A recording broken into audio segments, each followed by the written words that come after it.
mag-install naman tayo ng flash guard para dun sa ating ADB 160. So ito yung kuha natin. Ito yung sa left side pa lang to, then yung sa right side mamaya okay na natin. So ito yun, half flash guard lang siya. So papakita natin kung paano siya install. Ayan natin.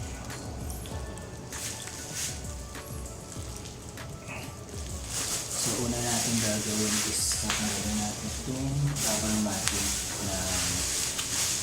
natin sa floorboard natin para ma-access natin yung mga area kung saan natin i-bolt yung mga area natin ng ADB para kumabit siya.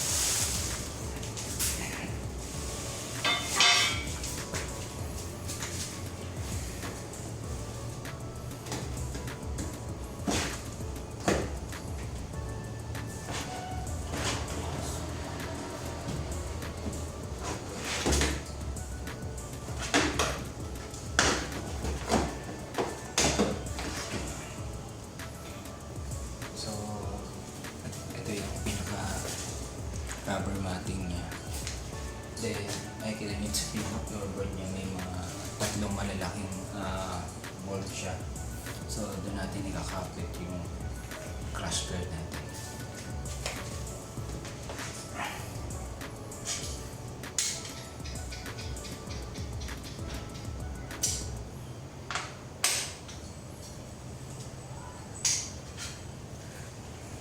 Para naman sa tools, gagamit lang tayo ng 10mm na socket wrench. So kung may ratchet kayo, mas maganda, mas madali siyang matatanggal.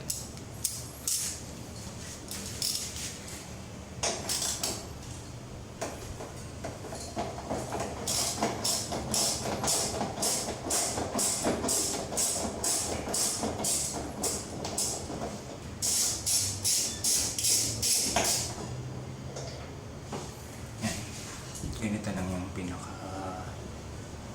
bolt niya.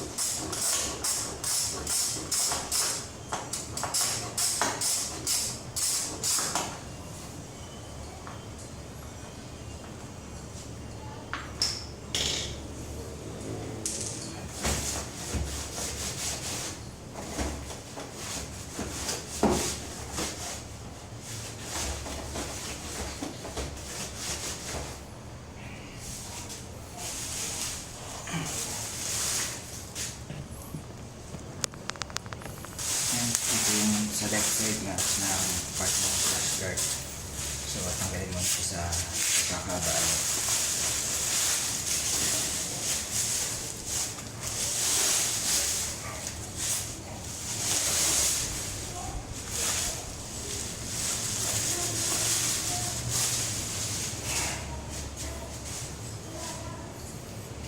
Yan, may siya, tatlong mounting holes. So, siya yung ikakapit natin dun sa pinaka floorboard ng ating ADB 160. Kaya natin kapit.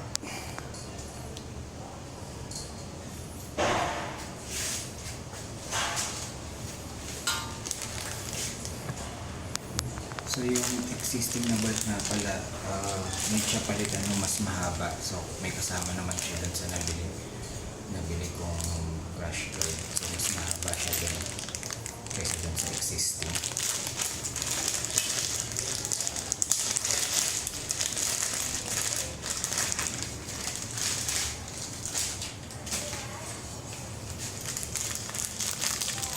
I think size 6mm siya.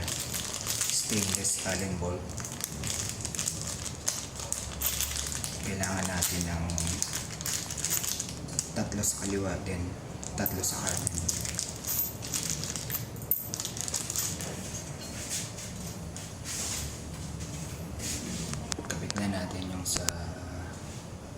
left side.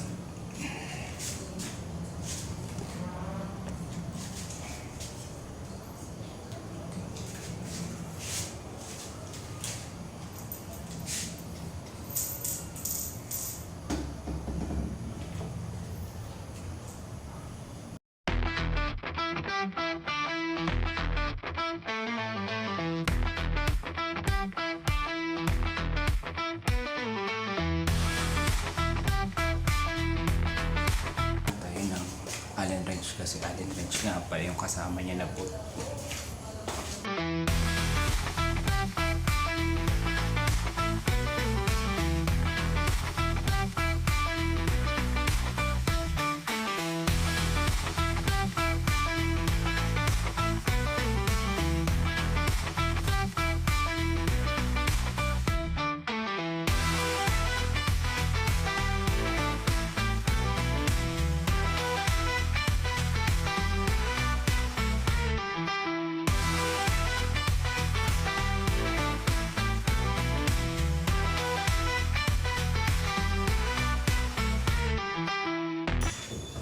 So, after natin maikabit yung tatlong Allen bolt, ibabalik na lang natin yung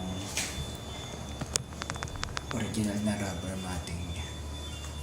So, ang kagandahan lang dun sa nabili nating crash guard. Yung kasi sa iba, may mga puputulin ka dito.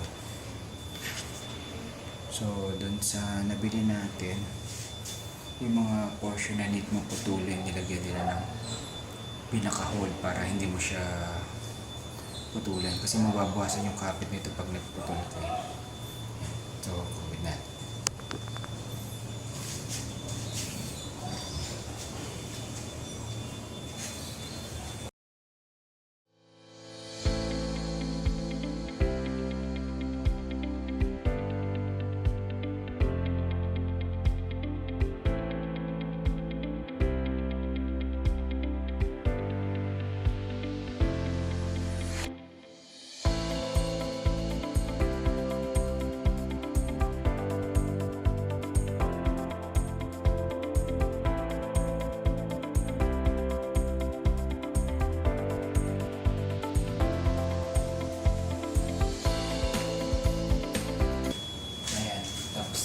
Sa left side, lipat naman tayo sa right side.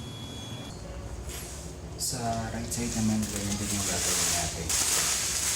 Same lang din sa ginawa natin kanina sa left side. Okay.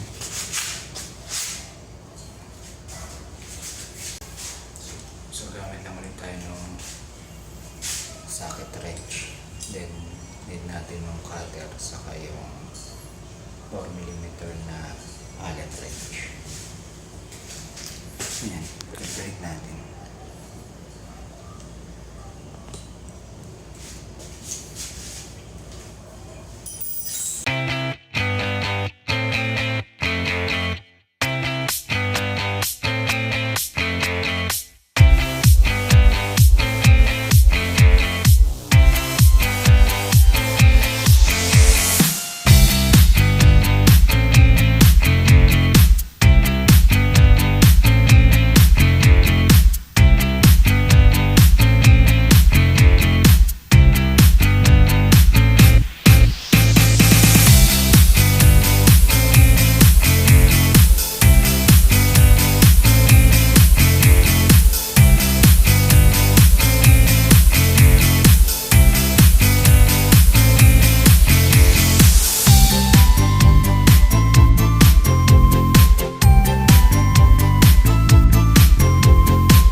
hindi siya nakaangat kapag binalik natin.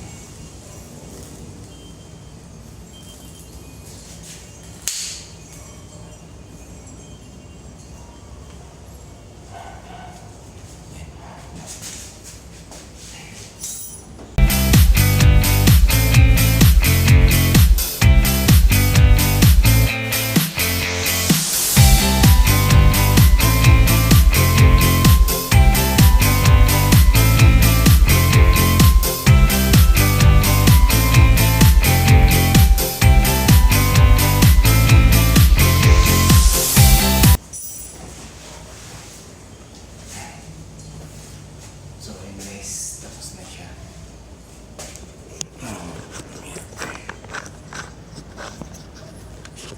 Pakita lang natin yung result ng ginawa natin.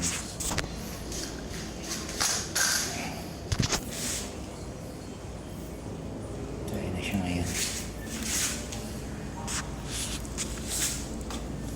So ayan. So may mga provision din siya in case gusto mo ditong i-mount yung mga MDL mo. So yung mga additional accessory mo.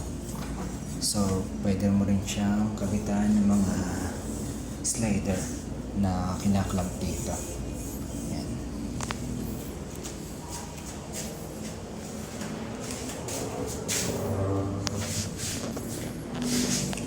Yan. So yun lang guys. Thank you again for watching dun sa another video natin. So again sana manood pa kayo sa mga susunod na video natin dun sa mga accessories na idadagdag natin. Okay.